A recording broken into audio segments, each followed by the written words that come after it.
गरुड़ जी कहते हैं कि हे प्रभु, सुकृतियों के इस लोक की संपूर्ण क्रिया को मुझसे कहिए, जिस प्रकार पुत्रों द्वारा करनी चाहिए वह विधि कहिए।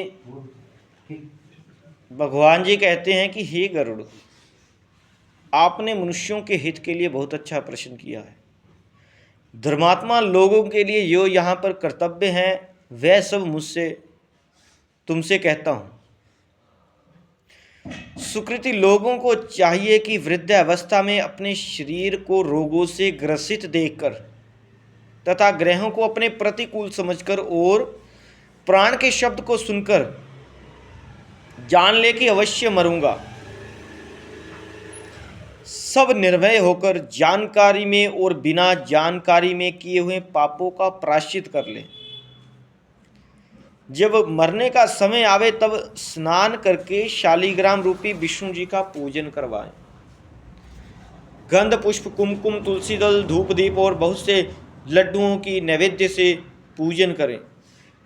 नैवेद्य से ब्राह्मणों को भोजन कराकर दक्षिणा दे और अष्टांक्ष मंत्र का या द्वादशांक्ष मंत्र का जाप करें और विष्णु और शिव जी के नाम को जपें और श्रवण करें, क्योंकि भगवान का नाम कानों में सुनाई देने से पाप नष्ट हो जाते हैं। भाई बंधुओं को चाहिए कि मरने के समय उसके पास जाकर सोच विचार ना करे तथा मेरे भगवान के पवित्र नाम को बार बार स्मरण करें, याद करें। मत्स्य, क्रूर्म, बारा, नरसिंह, वामन, परशुराम, रामचंद्र, कृष्ण, बुद्ध और कलंकी, इन 10 नामों को बुद्धिमान सदा स्मरण करें, याद करें। वे ही बंधु कहे जाते हैं जो रोगी के पास जाकर इन नामों का, भगवान के नामों का उच्चारण करते हैं। जिसकी वाणी में कृष्ण का मंगलमय नाम रहता है उसके करोड़ों महापाप शीघ्र ही नष्ट हो जाते हैं। मरते समय पुत्र को बुलाने के लिए भगवान का नाम लेता हुआ अजामिल भी बैकुंठ धाम में चला गया था। तो जो श्रद्धा से भगवान का नाम लेते हैं उनका क्या कहना है। जैसे बिना इच्छा अकस्मात छुई हुई अग्नि जला देती है, उसी प्रकार दुष्ट चित्त पापियों को स्मरण किया हुआ भगवान का नाम उनके पापों को जला देता है। इस प्रकार हे पक्षीराज गरुड़, हरि भगवान के नाम में पाप नष्ट करने में जितनी शक्ति है, पापी मनुष्य उतने पाप करने को समर्थ नहीं है। दूतों से यमराज कहा करते हैं कि नास्तिक मनुष्यों को जहाँ लाया करो, जो भगवान को मेरे को नहीं मानते हैं उनको यहाँ लाया करो, परंतु भगवान नाम के स्मरण करने वाले को भूलकर भी यहाँ पर ना लाया करो, क्योंकि मैं अच्युत केशव राम नारायण कृष्ण दामोदर वासुदेव श्रीधर हरिधर माधव गोपी वल्लभ और जानकी नायक श्री रामचंद्र को भजता हूँ। हे दूतों, जो कमल नयन वासुदेव विष्णु धरणीधर अच्युत और शंख चक्र पाणी शरण भव ऐसा उच्चारण करते हैं, उन पाप रहित मनुष्यों को दूर से ही त्याग दो, अर्थात उन हरिभक्त धर्मात्माओं के पास भूलकर भी मत जाओ। अकिंचन और भक्ति रस के जानने वाले परमहंस कुलों से सदा सेवित श्री भगवान के चरणाकाल के परागरस से विमुख तथा नरक के मार्ग में तृष्णा रखने वाले असज्जनों को यहाँ लाओ। जो भगवान के नाम को नहीं लेते हैं और भगवान को नहीं मानते हैं, उन असज्जनों को यहाँ पर लाओ। जिसकी जीव भगवान के नाम और गुणों को नहीं कहती है और जिसका चित्त भगवान के चरणाबिंदों के स्मरण के लिए कभी नहीं झुकता है, जिनका शीश और चित्त भगवान के चरणों को देखकर भी नहीं झुकता है, उन भगवत सेवा से विमुख असज्जनों को यहाँ लाओ। इस कारण से जगत में मंगल रूप भगवान का कीर्तन बड़े भारी पापों का एक ही प्रायश्चित है। भगवान से विमुख बुद्धि वाले को किए हुए प्रायश्चित भी पवित्र नहीं कर सकते, जैसे मदिरा के घड़े को गंगा आदि पवित्र नहीं करती। कृष्ण भगवान के नाम लेने से जिनके पाप नष्ट हो गए हैं, वे नरक यमराज और यम के दूतों को कभी स्वप्न में भी नहीं देखते हैं। जो अंत समय में ब्राह्मण को गौदान देता है, गौदान कराता है, वे मांस हड्डी और रक्त से भरी हुई वैतरणी नदी में नहीं पड़ता है। इस प्रकार अंत समय में दांतों से नंद नंदन यह वाणी कहता है, अर्थात कृष्ण का नाम उच्चारण करता है। वह मांस, हड्डी और रक्त से पूरित काया शरीर रूपी बैतरणी में नहीं गिरता है, अर्थात वह फिर शरीर को धारण नहीं करता है, वह मुक्त हो जाता है।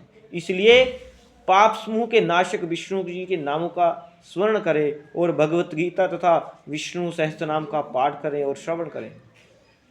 एकादशी का व्रत, गीता, गंगा जल, तुलसी दल, भगवान का चरणामृत और भगवान के नाम, ये मरण समय में मुक्ति के दाता हैं। इसलिए कहा जाता है कि जब प्राण निकट आते हैं तो बोलते हैं कि गंगा जल इसके मुख में डालो और तुलसी का दल डालो और भगवान का नाम राम राम लो, कृष्ण कृष्ण लो, तभी कहते हैं, क्योंकि ये मुक्ति के कारण है, इससे मुक्ति होती है। जिनके प्राण नहीं निकलते तब ऐसा बोला जाता है। उसके उपरांत घृत और स्वर्ण के साथ अन्न का संकल्प करें। घी और मणि, रत्न, सोना, पहले तो सोना सस्ता होता था तो कर देते थे, अब उनकी जगह अन्नदान कहा है। और वेद पाठी ब्राह्मण के लिए बछड़ा सहित गौ का दान करें। अंत समय में जो मनुष्य थोड़ा या बहुत जो कुछ भी दान देता है, हे गरुड़, वह बहुत ज्यादा हो जाता है, अक्षय हो जाता है। और जो पुत्र पिता के लिए दान देता है वह भी अक्षय हो जाता है। अंत समय में पुत्र को चाहिए कि पिता से सब दान दिलाएं। इसी समय के लिए धर्मज्ञ संसार पुत्र की कामना चाहना करते हैं। आधी आंख नीचे भूमि में पड़े हुए पिता को देकर पुत्र को पिता के पूर्व संचित धन में तृष्णा नहीं रखनी चाहिए। उसके धन जो इकट्ठा किया है उसमें तृष्णा नहीं रखनी चाहिए। जो सतपुत्र पिता के लिए श्राद्ध आदि दान करता है, उससे जब तक वह जीव जीता है तब तक परलोक में जाने वाले पूर्वोक्त मार्ग का दुख नहीं पाता। मरण समय में और ग्रहण होते समय, इन दोनों समय में जो दान दिया जाता है वह विशेष फलदायक होता है। इसलिए तिल आदि अष्टदान अवश्य देने चाहिए। ये अष्टदान हैं तिल, लोहा, सोना, कपास, रुई, नमक, सतनाजा, भूमि और गौ। इनमें सभी एक से एक पवित्र हैं। महापापों के नाश करने वाले ये 8 महादान अंतकाल में अवश्य देने चाहिए। इनका फल जो है उसे सुनिए कि श्री विष्णु भगवान के पसीने से तिलों की उत्पत्ति हुई। कितने प्रकार के हैं? 3 प्रकार के, काले, भूरे और कपिल, भूरे रंग के और सफेद रंग के। इसे असुर, दानव, दैत्य तृप्त होते हैं तिलों के दान से। तिल सफेद, काले और भूरे रंग के होते हैं। दान करने से ये तिल वचनों से, मन से, शरीर से जो पाप होते हैं उनसे उनको नष्ट करते हैं। धरती में हाथ लगाकर लोहे का दान करने से प्राणी यम की सीमा में, यम के मार्ग को नहीं जाता। पापी मनुष्यों को दंड देने के लिए यमराज के हथियारों के प्रसन्नता के लिए यमराज के हाथ में कुठार, परसा, मूसल, दंड, तलवार और छुरी ये शस्त्र रहते हैं। इन्हीं यमराज के हथियारों की प्रसन्नता के लिए यह लोहे का दान कहा है। इसी कारण से यमलोक में लोहे का दान सुख देने वाला होता है। पूर्ण, श्याम सूत्र, शुंडामर्क, उदुम्बर और शेषबल ये महाबलवान यमदूत लोह दान से सुख देने वाले होते हैं। इस प्रकार हे गरुड़, परम गुप्त सब दानों में उत्तम दान को सुनिए। उस दान के देने से भूमिलोक, भूवलोक और स्वर्गलोक के निवासी सभी संतुष्ट होते हैं। ब्रह्मा आदि देवता, ऋषि लोक और धर्मराज की सभा के सभासद ये सब सोने के दान देने से प्रसन्न होते हैं। उसने प्रेत की मुक्ति के लिए सोने का दान देना चाहिए। सोने के दान से यमलोक में ना जाकर वे स्वर्गलोक में जाता है और बहुत दिन तक सत्य लोक में बसकर फिर इस लोक में राजा होता है और बड़ा रूपवान, धर्मात्मा, बोलने में चतुर, लक्ष्मीवान और बड़ा ही पराक्रमी होता है। ये सोने के दान देने से होता है। रुई के दान से दूतों का भय नहीं रहता और जो नमक का दान करता है उसको यमराज से भय नहीं होता। लोहा, रुई, नमक, तिल और सोना के दान से यमलोक में रहने वाले चित्रगुप्त आदि भी प्रसन्न होते हैं। सतनाजा के दान से धर्मध्वज तथा अन्य तीनों द्वारपाल भी प्रसन्न होते हैं। धान, जौ, गेहूं, मूंग, उड़द, काकुन और 7वां चना ये 7 धान्य कहे हैं। सुपात्र को विधिपूर्वक गोचरम के बराबर पृथ्वी का दान करने से मनुष्य ब्रह्म हत्या से मुक्त होकर पवित्र हो जाता है। ये मुनीश्वरों ने देखा है। कि राज्य में किया हुआ पाप व्रत, तीर्थ यात्रा और अन्य दानों से नष्ट नहीं होता है, किंतु भूमि दान से नष्ट हो जाता है। जो मनुष्य धान से भरी हुई पृथ्वी ब्राह्मण को दान करता है, वह देवता और दानवों से भी पूजित हो इंद्रलोक में जाता है। इस प्रकार हे गरुड़, अन्य दान थोड़े फल देने वाले होते हैं, किंतु पृथ्वी दान का फल दिन दिन बढ़ता ही रहता है। जो राजा होकर ब्राह्मण को पृथ्वी का दान भी नहीं देता है, वह दूसरे जन्म में गांव में कुटिया भी नहीं बना पाता और जन्म जन्म में दरिद्र ही होता है। राजा होने के अभिमान से जो भूमि का दान नहीं करता है, वह तब तक नरक में बसता है जब तक शेष जी पृथ्वी को धारण किए हुए रहते हैं। इसलिए भूमिपति को भूमि का दान अवश्य करना चाहिए। अन्य लोगों के लिए मैंने भूमि दान की जगह गौदान कहा है। इसके पश्चात अंतधेनु, रुद्रधेनु, ऋणधेनु और वैतरणी धेनु, ये 5 प्रकार के गौदान विशेष विधि के साथ करने चाहिए। गौ का दान 3 प्रकार के पापों को नष्ट करता है। 3 प्रकार के पाप कौन से? बाल्यावस्था में, बचपन में, बुढ़ापे में, जन्मांतरों में जो जो पाप किए हैं, तथा रात्रि में पाप किए, प्रातःकाल, मध्या, दोपहर में, शाम में, संध्या काल में, दोनों उदय अस्त काल में जो शरीर से, मन से या वाणी से आपके पाप किए हैं, वे सभी पाप तपस्वी और वेद के जानने वाले ब्राह्मण को सब सामग्री सहित दूध वाली कपिला गौ का एक बार दान देने से नष्ट हो जाते हैं।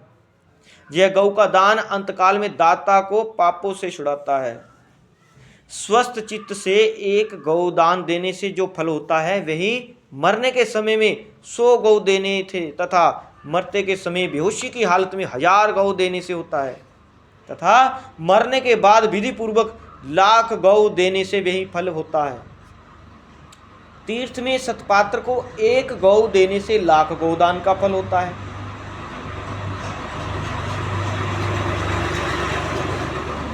सुपात्र को जो दान दिया जाता है वह 1,00,000 गुना हो जाता है। सतपात्र को दान लेने का दोष नहीं होता और दाता को अनंत फल प्राप्त करता है, वह 1,00,000 गुना हो जाता है। जो ब्राह्मण वेद पाठ और नित्य होम करने वाला है तथा दूसरों का बनाया नहीं खाता, वह रत्नों से भरी पृथ्वी का दान लेकर भी प्रतिग्रह के दोष से लिप्त नहीं होता। विष और शीत को नाश करने वाले मंत्र और अग्नि क्या कभी दोष के भागी होते हैं? वही गौ कुपात्र को देने से दाता को नरक में पहुंचाती है। इसलिए वेद के जानने वाले और नित्य कर्म पूजा पाठ करने वाले ब्राह्मण को ही गौदान दें। जो नहीं जानते हैं ये सब, उनको देने से आपको भी दोष लगेगा और आप भी दान तो दे देते हैं लेकिन नरक में फिर भी जाना पड़ेगा, तथा लेने वाले के 100 कुलों को भी नरक में गिराती है। इसलिए अपना कल्याण चाहने वाले विद्वान कुपात्र को ही गौदान ना दे।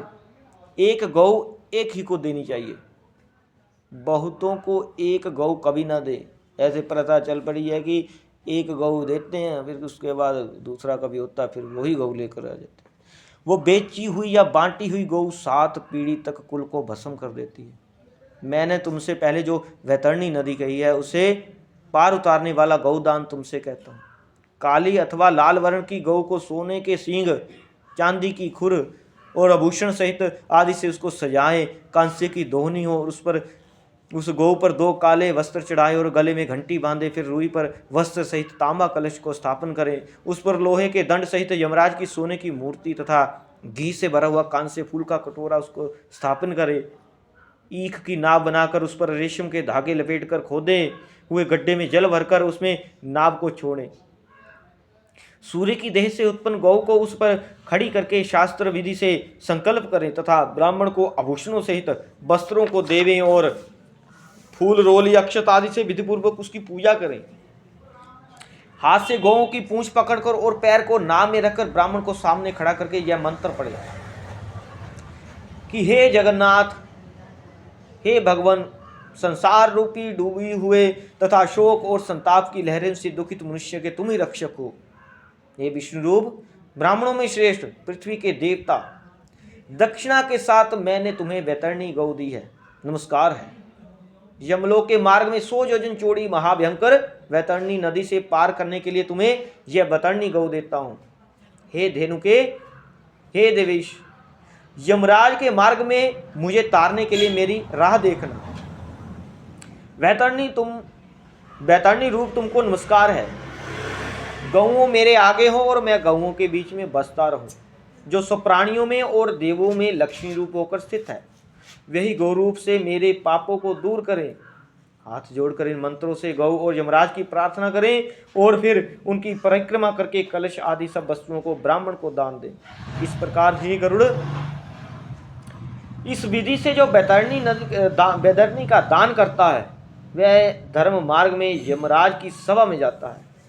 यदि शरीर स्वस्थ हो तो वैतरणी का व्रत भी करें और उस नदी के पार होने के लिए वेद पाठी को गौ दें। गौ के दान से महामार्ग में वह नदी नहीं पड़ती है, इसलिए सदा पुण्य समय में गौ का दान अवश्य करना चाहिए। गंगा आदि सब तीर्थों में, ब्राह्मणों की बस्तियों में, सूर्य और चंद्रमा के ग्रहणों में, संक्रांति में, अमावस्या में, दक्षिण उत्तर शयनों में, विश्व संक्रांतियों में, युगादि तिथियों में और सब पुण्य समय में उत्तम गौदान करना चाहिए। इसका कोई मुहूर्त नहीं होता। जब मन में श्रद्धा उत्पन्न हो और विद्वान सुपात्र ब्राह्मण मिल जाए, वही पुण्य काल है। कोई मुहूर्त का कोई टाइम नहीं होता, क्योंकि जन्म का कोई मुहूर्त नहीं होता, मरने का कोई मुहूर्त नहीं होता। जब बीच में मनुष्य आता है तो सारी जिंदगी मुहूर्त ही निकालता रहता है, क्योंकि संपत्ति स्थिर नहीं रहती, शरीर भी स्थिर व्यतिपात में नहीं है, वैभव भी हमेशा नहीं रहता, मृत्यु ही निकट रहती है, सदा मृत्यु ही पास रहती है। अतः धर्म का संचय करना चाहिए, धर्म को इकट्ठा करके रखना चाहिए। अपने वित्त के अनुसार किया हुआ दान अनंत होता है। अपने कल्याण की इच्छा वाला विद्वान ब्राह्मण को दान दें। अपने हाथ से अपने लिए किया हुआ थोड़े धन का दान भी अक्षय होता है तथा तत्काल उसका फल प्राप्त हो जाता है। दान रूपी राह का खर्च रखने वाला महामार्ग में, यममार्ग में सुख से जाता है, अन्यथा राह खर्च से रहित तो मनुष्य मार्ग में बहुत क्लेश को पाता है। भूमि पर मनुष्य जो जो दान करता है, यमलोक के मार्ग में वह आगे प्राप्त करता है। बड़े ही पुण्य के प्रताप से मनुष्य का जन्म मिलता है। उस मनुष्य शरीर को पाकर जो धर्म करता है, वह परम गति को प्राप्त होता है। मनुष्य धर्म को ना जानकर दुख से संसार में आता है और जाता है। केवल धर्म के सेवन से ही मनुष्य का जन्म सफल होता है। धन, पुत्र, स्त्री, भाई, बंधु और शरीर ये सब अनित्य है, अतः धर्म करना चाहिए। तब तक ही भाई और माता पिता हैं जब तक मनुष्य जीता है। मरने के बाद क्षण मात्र में स्नेह निवृत्त हो जाता है, प्रेम आदि सब घट जाता है। आत्मा ही आत्मा का बिंदु है, यह बार बार जानना चाहिए। जीते हुए ही यह विचार करें कि मरने के बाद कौन करेगा। ऐसा जानकर अपने हाथ से ही सब दान देने चाहिए। जीवन अनित्य है, सदा नहीं रहता है, इसलिए पीछे से कोई भी नहीं देगा। काठ तथा कंकर पत्थर के समान मेरे शरीर को धरती पर छोड़कर सब भाई बंधु मुंह मोड़कर चले आते हैं। केवल धर्म ही साथ जाता है। धन तो घर से ही साथ छोड़ देता है और भाई बंधु शमशान से लौट आते हैं, किंतु किया हुआ शुभ और अशुभ कर्म ही उसके पीछे पीछे जाता है। जैसे मनुष्य जैसे शुभ और अशुभ कर्म करता है, वैसे ही उसको भोगना पड़ता है। इस दुख से भरे संसार सागर में कोई किसी का भाई बंधु नहीं है। कर्म के संबंध से प्राणी संसार में आता है और कर्म खत्म होने जाने पर चला जाता है। माता पिता, पुत्र, भाई बंधु और स्त्री आदि का संगम पौशाला में आने जाने वाले जीवों के समान तथा नदी में काष्ठ के समान चलायमान है, यह चलता रहता है। किसके पुत्र, किसके पौत्र, किसकी स्त्री अथवा धन है, संसार में कोई किसी का नहीं है। इसलिए जो देना हो अपने हाथ से दे दें। जब तक धन आपके अधीन है, जब तक धन आपके पास है, तब तक ही ब्राह्मण को दिया जा सकता है। जब धन दूसरे के अधीन हो जाए, तब कुछ करने का विचार न करें। पूर्व जन्म के किए हुए दान से यहाँ बहुत धन मिला, पिछले जन्म के किए हुए बहुत दान करने से यहाँ आपको इस जन्म में बहुत सा धन मिला। इसलिए ऐसा विचार करके धर्मार्थ रूपी दान देने चाहिए। धर्म से कामना पूर्ण होती है और धर्म से ही मोक्ष मिलता है, इसलिए धर्म अवश्य करना चाहिए। श्रद्धा से ही धर्म धारण किया जाता है, ना कि बहुत से धन समूह से। जब मन में श्रद्धा हो तभी धर्म धारण किया जाता, पैसे से नहीं किया जाता। धनहीन भी मुनि लोग श्रद्धा से स्वर्ग को चले गए।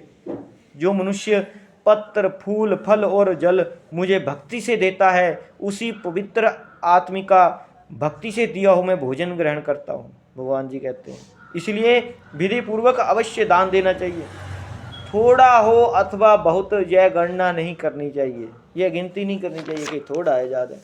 जो आतुर समय, मरने के समय भूमि में पिता के हाथ से दान दिलाता है, उस धर्मात्मा पुत्र की देवता भी पूजा करते हैं।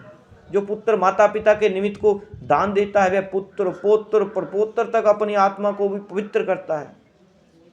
पिता को देने से 100 गुना हो जाता है, माता को देने से 1000 गुना हो जाता है, बहन को देने से 10,000 गुना, और भाई को देने से बहुत अक्षय फल हो जाता है। देने वाले को ना तो आगे जाके उपद्रव्य होते हैं और ना ही नरक की यातनाएं भोगनी पड़ती है, ना मरने के समय उसको यमदूतों का भय लगता है। जो लोभ के भय से, जो लोभ करते हैं कि नहीं दान देना, जो लोभ के भय से आतुर समय में दान नहीं दिलाते हैं, हे गरुड़, वे पापी कायर मृत्यु के पश्चात सोच करते हैं। जो पुत्र, पौत्र, भाई, सहोदरी और मित्र आतुर काल में दान नहीं देते, वे ब्रह्म हत्यारे हैं, इसमें कोई संशय नहीं है। इति श्री गरुड़